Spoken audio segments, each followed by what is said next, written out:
Welcome back to doctor Manisha. Continue करेंगे आज हम बातें, कुछ और मोटिवेशनल टॉक्स, कुछ और एक्सपीरियंसेस, लाइफ एक्सपीरियंसेस जो हमें मोटिवेट करेंगे। आपने अपने कॉलेज की कुछ बातें बताई, आपने अपने गांव की बातें बताई, मेडिकल कॉलेज में आपको क्या क्या चीज़ों ने इंस्पायर किया वो सारी बात करी। मेडिकल कॉलेज के बाद व्हेन डिड यू डिसाइड कि आपको एमबीबीएस करने के बाद कि आपको साइकाट्री लेना है, फिर साइकाट्री का आपका करियर कैसा रहा? उसमें भी बहुत सारे अप्स एंड डाउन्स हैं। हम लोग भी तब तो आपके पास आ चुके थे, तो even I remember some of them, उन अप्स एंड डाउन्स को, बट आप शेयर करेंगे तो और भी अच्छा रहेगा। देखो, ऐसा है कि एमबीबीएस जब फाइनल हुआ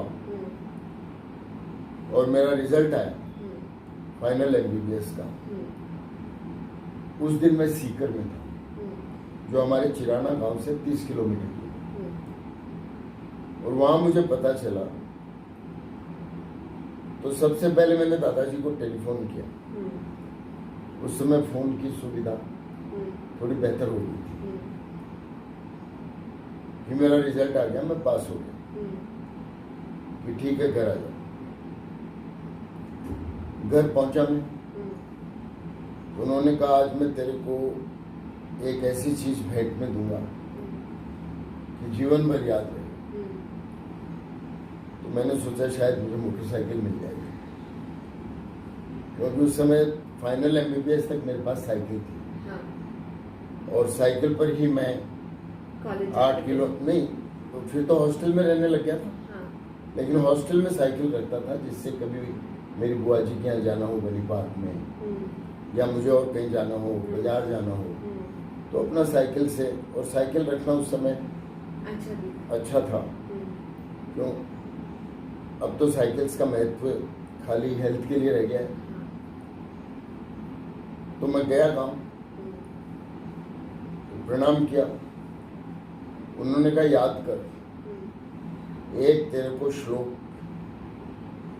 सुनाता हूं चरक संहिता से, और ये तेरे जीवन भर काम आएगा।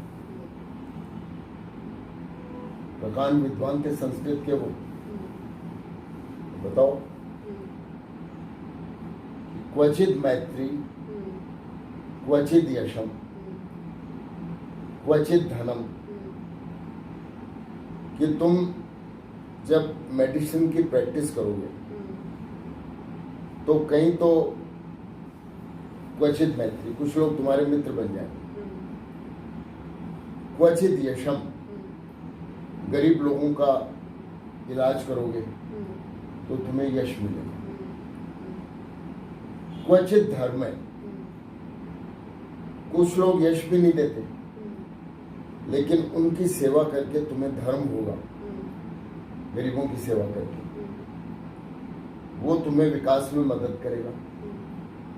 क्वचित धनम, आखिरी बात धनम है, और कहीं तुम्हें फीस मिलेगी, धन उपार्जित करोगे, उससे तुम्हारा परिवार चलेगा। क्वचित मैत्री, क्वचित यशम, क्वचित धर्म, क्वचित धनम। और बोलो चारों भी चीजें नहीं मिले। धर्म कर्माभ्यास है क्वचित चेती, कि जो कुछ तुमने सीखा है वो तुम अपने रोगी पर अप्लाई करोगे, और उससे तुम्हें अपने कर्म का अभ्यास हो जाएगा। चिकित्सा का, चिकित्सा नास्ति निष्फला, चिकित्सा कभी निष्फल नहीं जाती। इस श्लोक को याद कर लो, और अपने चिकित्सा के जीवन में अक्षरशः इसका पालन करना, यह आशीर्वाद तेरे को देता हूं।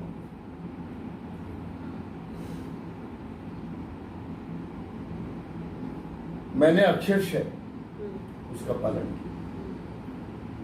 कई बार हालांकि मुझे कहा जाता है कि मैं लोगों से फीस नहीं लेता, या मैं अर्न करना नहीं जानता, जो कि वास्तव में सही है। मेरे शुरुआती दौर में मेरी प्रोफेशनल गुरु मेरी पत्नी रही, जिन्होंने मुझे सिखाया कि प्रोफेशन को कैसे आगे बढ़ाना चाहिए।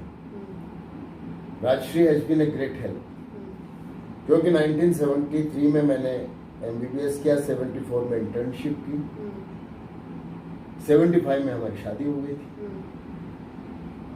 तो 75 से और बाद में हर कदम पर प्रोफेशन को आगे कैसे बढ़ाना है, चाहे वो DPM में थीसिस लिखते समय स्टैटिस्टिक्स में मेरी मदद करती थी, मेरा पूरा पढ़ाई का ध्यान रखती थी, साथ साथ मुझे अच्छा भोजन भी खिलाती थी। निमहांस के पीछे में हम कमरा लेके किराए के कमरे में रहते थे, और मुझे ध्यान है उस समय 625 रुपए की हमारी, मेरे को जो स्टाइपेंड मिलता था, उस 625 रुपए में किस तरह से हम दोनों का जीवन अच्छा चलाने के साथ साथ अच्छा भोजन, अच्छा रहना, 125 रुपए का हमने कमरा, एक फ्लैट ले रखा था किराए पर, और उसके बाद भी पैसे की बचत करके मेरे परिवार के लोगों के लिए गिफ्ट लाना।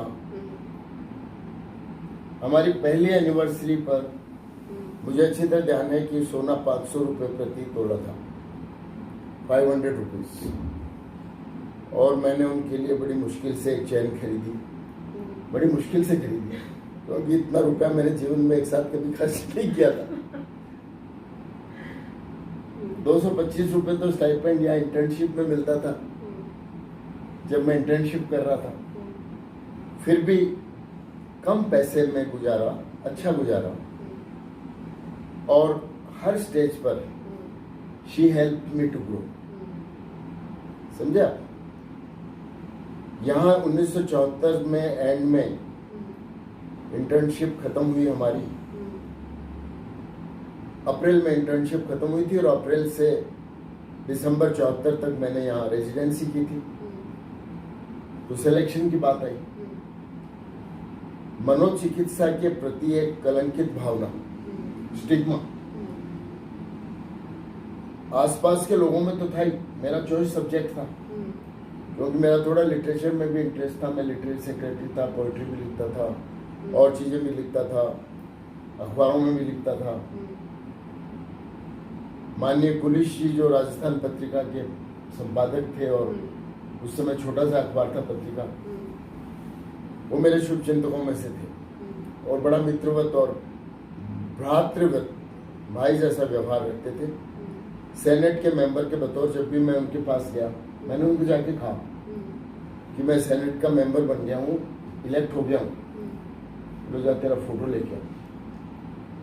पुलिस जी ने कहा, मैं हॉस्टल आया, फोटो लेके गया उनके पास, उन्होंने मुझे भेजा उप संपादक के पास, और दूसरे दिन राजस्थान पत्रिका के फ्रंट पेज पर और मेरा फोटो आया, और मेरे साथ के सारे लोग स्तब्ध रह गए, चिल्लाने लग गए, अरे अपने शिव का देखो, और बड़ा अच्छा लगा। तो ऐसे ऐसे लोग जब जीवन में आए, मैं उत्साहित होता चला गया, और उसके बाद मौका आया करियर चुनने का। तो डॉक्टर हंस कुमार हमारे प्रिंसिपल हुआ करते थे, और उस समय सिलेक्शन बोर्ड में पूरी फैकल्टी बैठती थी, 60 लोग, और बोर्ड पर नाम लिख दिए जाते थे सब्जेक्ट के। पहला आदमी आता, सब्जेक्ट कट जाता। तो जब मैं गया तो उस समय जो उपलब्ध विषय थे उसमें मेडिसिन भी था, सर्जरी भी था, ऑप्थेल्मोलॉजी, सारे सब्जेक्ट थे। तो जाते ही बोले क्या चॉइस है तुम्हारी, देखो यहाँ। तो डॉक्टर हंस कुमार ने कहा बोलो शिव। मैंने कहा साहब साइकियाट्री। वो तो सबसे बॉटम में है, किसी को भी मिल जाएगी, तू साइकियाट्री क्यों लेना चाहता है? मैंने कहा मेरा इंटरेस्ट है। पागल हो गया क्या? That was his remark. मैंने कहा सर अभी तक तो नहीं हुआ। Get out, get out, 10 minute रुको, सोचो, उसके बाद वापस बुलाऊंगा, फिर बताना। तुम्हें मेडिसिन मिल रही है, इंटरनल मेडिसिन मिल जाना, सर्जरी मिल जाना उस समय बहुत बड़ी बात है, बहुत बड़ी बात हुई। मैं बाहर आ गया, बड़ा सोचता रहा। उन्होंने पूरी फैकल्टी के लिए चाय समोसे मंगाए, वो ट्रे अंदर जाती रही, मैं खड़ा खड़ा देखता रहा। मैंने कहा अब क्या करें। और फिर जब मैं वापस गया, बताओ व्हाट इज योर चॉइस। मैंने कहा सर स्टिल साइकियाट्री। तो उन्होंने कहा कि देखो साइकियाट्री में तुम जाओगे, अब तक तो रोटेशन मेडिसिन में कर देता हूँ, लेकिन तुम्हारे बैच से हम रोटेशन बंद कर रहे हैं। उन्होंने सोचा ये लड़का जो है वो साइकियाट्री हटा के मेडिसिन में आ जाएगा रोटेशन बंद करने का नाम लेके। सर कर दो, मेरे को तो यहाँ रुकना ही नहीं है। मैं प्रिपेयर कर रहा हूँ CIP रांची के लिए और all India institute of mental health, जो कि उस समय निम्हांस का नाम था, वहाँ के लिए, और मैं 7 महीने आपके पास रहूँगा। तो सारे फैकल्टी वाले कैसे आप दे दो इसको। ऐसे मुझे साइकियाट्री मिली। डॉक्टर BK व्यास, जो कि मेरे पहले साइकियाट्री के टीचर थे, he did not have any formal degree in psychiatry. बहुत से लोगों को मालूम ही नहीं इस बात। उनको डॉक्टर कांसलीवाल ने 1 साल के लिए ट्रेनिंग के लिए अमेरिका भेजा था। अमेरिका में कोई भी व्यक्ति जाता है तो उसको मास्टर ऑफ साइंस MS मिलता है, चाहे वो इकोनॉमिक्स का हो चाहे मेडिसिन का हो। 1 साल की ट्रेनिंग के बाद MS दे देते हैं। वो उस MS को लेके यहाँ आए, यहाँ किसी को ज्ञान ही नहीं था। तो उनसे पूछा MS कैसे है, बोलो मैं साइको सर्जरी करता हूँ। और उस बिना पे वो सिलेक्शन हो गया उनका। और वो मुझे पता कैसे चला कि मैं, उनकी आत्मा को भगवान शांति प्रदान करे, मेरे गुरु थे। मैं गया यूनिवर्सिटी में, उनकी डिग्री क्रेडेंशियल्स लेके यूनिवर्सिटी ने कहा कि हम इसको नहीं मानते, ऐसे तो हमारे यहाँ MS तो कई लोग हैं, बोले तो 1 साल का एक्सपीरियंस सर्टिफिकेट है and this is not adequate for teaching. तो इनके अंडर में हम MD शुरू नहीं कर सकते। मैं मेरी फूंक में था कि मैं तो यूनिवर्सिटी सेनेट का मेंबर हूँ, कुछ भी करवा लूँ। तो उस समय मैंने साइकियाट्री, फॉरेंसिक मेडिसिन और डर्मेटोलॉजी, इनमें MD कोर्स शुरू करने के लिए सेनेट में प्रस्ताव पारित करवा दिया, सिंडिकेट से अप्रूव करवा दिया, लेकिन वो नहीं हुआ। तो मैं बेंगलोर के लिए चला गया और ईश्वर की ऐसी कृपा रही कि वहाँ नंबर 1 पे मेरा सिलेक्शन हो गया और मैंने DPM कोर्स ज्वाइन कर लिया। और उसके बाद 6 महीने DPM पास करने के बाद जो फर्स्ट सेकंड होते थे उनको MD मिल जाता था। तो फिर MD कोर्स किया। शादी हो गई थी 1975 में। राजश्री जी ने पूरा ध्यान रखा और DPM हो गया। इस बीच में मनस्वी आ गए और MD के दरमियान आप आ गई। तो हालांकि बड़ा स्ट्रगल रहा लाइफ में, लेकिन बहुत अच्छा भी रहा। उसके बाद जब मैं यहाँ लौट कर आया तो मेरा RPSC से सिलेक्शन हो गया ड्यूरिंग माय सीनियर रेजिडेंसी। उस समय मैं सीनियर रेजिडेंसी कर रहा था और मुझे 1350 रुपये महीने की सैलरी मिलती थी। जयपुर में ज्वाइन किया, असिस्टेंट प्रोफेसर लेक्चरर जो बोलते थे उस जमाने में, तो सैलरी आई 1200 रुपये। राजश्री जी ने पूछा कि आपका ये प्रमोशन हुआ है या क्या हुआ है, डिमोशन हुआ है। वहाँ आपको 1350 मिलते थे, या तो 1200 मिलते हैं। Then she joined as a teacher in my in law school. 600 रुपये वो लाती थी, 1200 मेरे होते थे। 1800 रुपये महीने से घर का खर्चा चलता था। लेकिन साइकियाट्री का करियर भगवान की दया से अच्छा हुआ और हम आगे बढ़ते चले गए। शुरू के 2 वर्षों में मैंने 2-3 वर्षों में मैंने प्रैक्टिस की, क्योंकि पे क्लिनिक का ज़माना था। बहुत एक पेशेंट को देखने के 6 रुपये मिलते थे और मुझे बड़ा ग्लानि होती थी कि आप एक आदमी को देख रहे हो, 6 रुपये आपको मिल रहे हैं, उसमें से 1 रुपया इनकम टैक्स कट जाता है, 5 आपको मिल रहे हैं। और फिर आप जो लिखते हो वो इंजेक्शन लगाने के लिए जो कंपाउंडर धर्मशाला में जाता है हॉस्पिटल के सामने, वो 20 रुपये चार्ज करता है मरीज से। ये आपका बड़ा फ्रस्ट्रेशन, इसलिए मैंने तय किया कि मैं प्रैक्टिस नहीं करूँ, पे क्लिनिक में नहीं बैठूंगा। हालांकि मैं बैठूंगा, लेकिन अपने कमरे के बाहर बोर्ड लगवा दिया कि डॉक्टर शिव गौतम पे क्लिनिक में निःशुल्क देखते हैं, और मैंने फ्री देखना शुरू कर दिया। तो प्रोफेसर 16 रुपये, 20 रुपये रीडर, 12 रुपये, और लेक्चरर, रीडर 16 और लेक्चरर 12। इन रेट्स पर हम लोग वहाँ देखते थे, और 50% गवर्नमेंट को जाता था, 6 रुपये आपके, 6 रुपये गवर्नमेंट के। ये प्रैक्टिस का पैटर्न था। लेकिन जब मैंने फ्री सर्विस अनाउंस कर दिया, तो जो पर्ची काटता था वो कहता था भाई इनके इतने रुपए डॉक्टर शिव गौतम को दिखाना फ्री। तो इसलिए मेरे पास 10-5 मरीज जो है पे क्लिनिक में फ्री वाले आते थे, और मैं ईमानदारी से उनकी सेवा करता था। और 2 वर्ष में it gave me lot of leverage. इतनी दुआएं मिली कि एक बार मेरा बीकानेर ट्रांसफर हुआ। वो दादाजी की दी हुई सीख थी उनकी, क्वचित यशम क्वचित धर्म, वो चलता रहा। एक बार मेरा बीकानेर ट्रांसफर हुआ, तो चीफ मिनिस्टर के पास लोग पहुंच गए कि साहब एक ही डॉक्टर है जो फ्री देखता था, और उसको आपने बीकानेर भेज दिया, हम किसको दिखाएं। I remember that time. हाँ, तो काफी स्ट्रेसफुल भी, बहुत स्ट्रेस, क्योंकि लोग बहुत परेशान हुए थे। लोग परेशान हुए, मैं भी अंडर स्ट्रेस था। कि एक अच्छे कॉलेज से मेरा ट्रांसफर हो गया, फिर मुझे वापस 2 बार ऐसा हुआ। पॉलिटिकल विक्टिमाइजेशन की वजह से 2 बार मेरा ट्रांसफर हुआ, क्योंकि मैं एक विचारधारा से बिलोंग करता था, विद्यार्थी परिषद से जुड़ा हुआ था। लेकिन उसकी चिंता नहीं की, भगवान की कृपा रही, धीरे धीरे मैं आगे बढ़ता चला गया।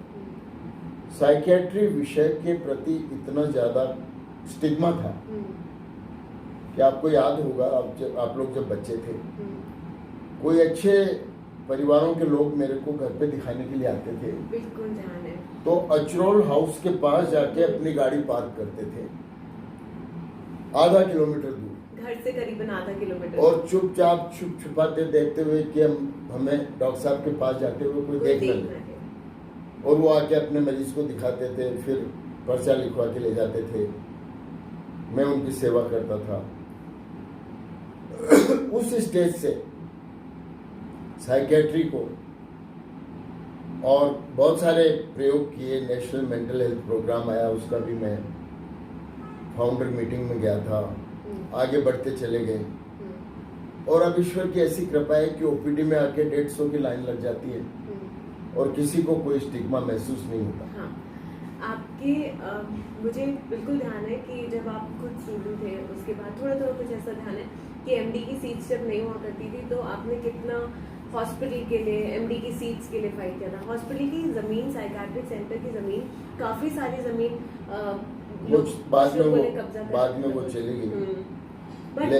लेकिन जब तक मैं चेयर पे रहा, तब तक मैंने अस्पताल की जमीन को अपने सेक्रेटरी और सीनियर लोगों से इस बात के लिए एक तरह से झगड़ा किया कि इस जमीन को बचना चाहिए, just for the sake of mental health. लेकिन आपके नो पर्सनल इंटरेस्ट, आपके इस पब्लिक फोरम पे उसकी बातचीत अभी नहीं करूंगा। क्योंकि लेकिन ये बात सही है कि एक बार लैंड बेच दी जाती है, पैसा तो कहीं से भी अरेंज हो जाता है। आज एसएमएस मेडिकल कॉलेज के बाद बहुत पैसा है, इतना है कि उनको कहाँ खर्च करें इसके लिए प्लान बनाने पड़ते हैं। अभी 17 मंजिल की बिल्डिंग बनाने की बात चल रही है, 17 फ्लोर की। So much money they have now, लेकिन उस समय पैसा नहीं होता था। और उस समय पैसा सरकार जो है हॉस्पिटलों की जमीन बेच के पैसा लेती थी, इकट्ठा करती थी। मैंने एक सुपरिंटेंडेंट फाइल पे लिख दिया था कि पैसा तो कहीं से भी अरेंज हो गया, लेकिन एक बार लैंड चली जाएगी तो वापस नहीं आएगी। आज जो पिंक मॉल बना हुआ है इतना बड़ा, सुपरिंटेंडेंट बेंगलोर, जिसमें मैं कभी नहीं रहा है सुपरिंटेंडेंट, वो प्लस और ज़मीन। बाद में अब सही गलत के विवेचना में मैं नहीं जाना चाहता, लेकिन मेरी रिटायरमेंट के बाद चली गई। लेकिन जब तक मैं रहा मैंने अपने पद के साथ न्याय किया, एक्सटेंड करवा दिया था और एक्सपेंशन इतना किया विद नो बजट। मैंने जब शुरू किया था अपना करियर तो कोई बजट नहीं था। 1986 में वर्ल्ड कांग्रेस की, 98 में की, 2010 में की, और उन कॉन्फ्रेंसेस की जो सेविंग थी उससे हमने कंस्ट्रक्शन शुरू किया, और इतना बड़ा अस्पताल सरकार को देके आ गया। इस बात की मुझे खुशी है। आप ये जो सारे एक्सपीरियंसेस हैं, आपके एक्सपीरियंसेस हम लोगों को हमें बहुत शिक्षा दी है। मुझे हमेशा ध्यान रहता है आपकी एक बात जिसको मैं फॉलो करती हूँ, ऑलवेज ड्रीम बिग। अगर तुम, मुझे बचपन से आपने यही सिखाया कि अगर बड़ा सोचोगी तो ही कुछ कर पाओगी। Dream big so that you can achieve your goals. अपने सपनों को दबा के मत रखो और छोटा छोटा मत सोचो। So I have always been doing this.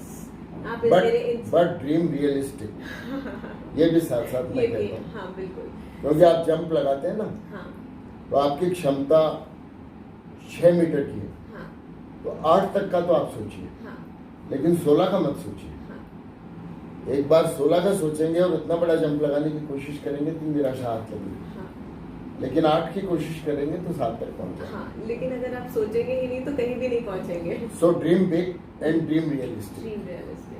So this I have been following, thank you. and I really thank God for Whatever such he a is. wonderful interview, whatever he is, and for this that I am your daughter. Thank you. So thank you so much for coming here, and so आप सब लोग इस channel को subscribe करिए, doctor Manisha positive mind. Subscribe the channel, like the channel. अगर आपको videos पसंद आते हैं आप इसको लाइक करिए एंड शेयर इट, क्योंकि ये सारी stories, real life stories, real life experiences बहुत लोगों को मोटिवेट करेंगे, हेल्प करेंगे, इवन स्टूडेंट्स को भी। बहुत सारे स्टूडेंट्स, बहुत सारे बच्चे जो मेरे पास भी आते हैं, मैं कई बार उनको नाम ना बताते हुए भी ये लाइफ एक्सपीरियंस स्टोरीज, मेरे फादर की story, with proud I do tell them also कि एक व्यक्ति, और जब मैं लास्ट में उनको नाम बताती हूँ दे फील अच्छा वो गांव से हैं। So these real life stories really motivate us a lot. Thank you.